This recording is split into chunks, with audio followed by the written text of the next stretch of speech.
नवम और दशम श्रेणीर छात्र छात्री माने हेबे मध्याह्न भोजन में सामिल। माधव सिंह स्कॉलरशिप योजना रे छात्र छात्री मानकु 5,000 टंका प्रदान कराजिबो। पुरातन और 100 वर्षर विद्यालय होइतिबारु रानीहाट उच्च विद्यालय को ऐतिह्य विद्यालयर मान्यता खूब शीघ्र दियाजिबो। रानीहाट विद्यालय उन्नतीकरण पई 2 कोटी टंकार मुख्यमंत्री पांठी घोषणा करिसेंती मुख्यमंत्री। एथिसह ओडिशा सरकारक पक्षरु 4 कोटी टंका दियाजिबो बोली जणा पड़िछि।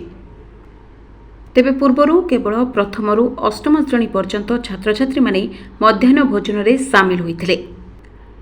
एबे सेही नियम को परिवर्तन करी नूतन नियम लागू करबा को जाउछंती राज्य सरकार। एबे केवल प्रथमरु अष्टम नुहंती बरं नवम और दशम श्रेणीर छात्र छात्री माने मध्य मध्याह्न भोजन रे सामिल हेबे। एहासह माधव सिंह स्कॉलरशिप योजना रे छात्र छात्री मानकु 5,000 टंका लेखाएं प्रदान कराजिबो।